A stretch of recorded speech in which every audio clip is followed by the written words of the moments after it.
When I was in high school, I spent my 4 years as a member of the FFA, which is the Future Farmers of America, a vocational agriculture group.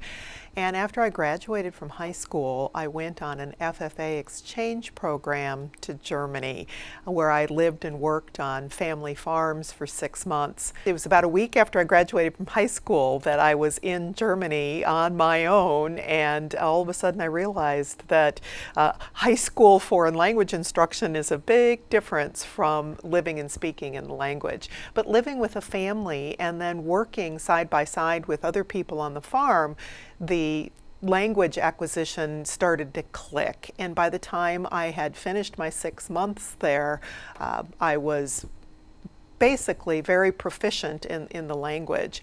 But then later, when I was given the privilege of having a full scholarship through a Rotary scholarship to a university in Germany several years later, I matriculated as a full student at that German university. I went to the Christian Albrechts Universität in Kiel, Germany, which is way up north on the Baltic Sea.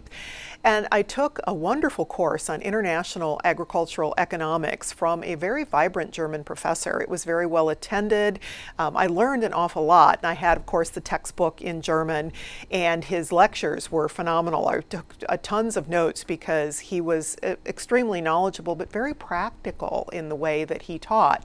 And I needed for my course work, or for my degree completion program in the United States, I needed to take an English literature course. So I took an English literature course in Germany at the German university, and we happened to be studying Jane Eyre for British literature.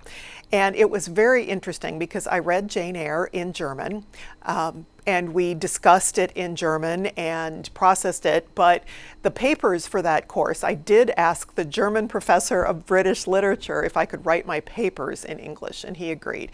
There were a number of times that being an American in the 1980s in Germany was challenging. I remember back in the 80s, there were a lot of protests in Germany, for example, about the American dominance in NATO. And one of the things that the German college students were protesting quite vigorously were the placement of Scud missiles in Germany as part of NATO. And of course, it was the Americans who were placing those Scud missiles.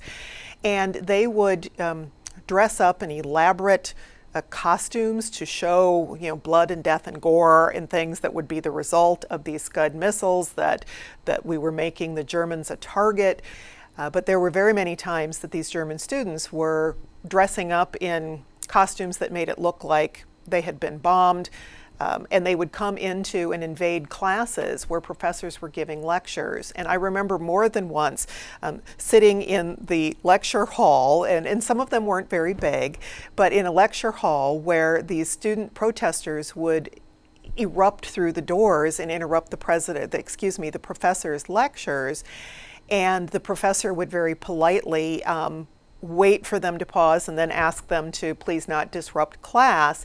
But I remember on more than one occasion being grateful that none of the other students in that course knew that I was an American, and the professor didn't call me out on that because I was afraid that being an American would have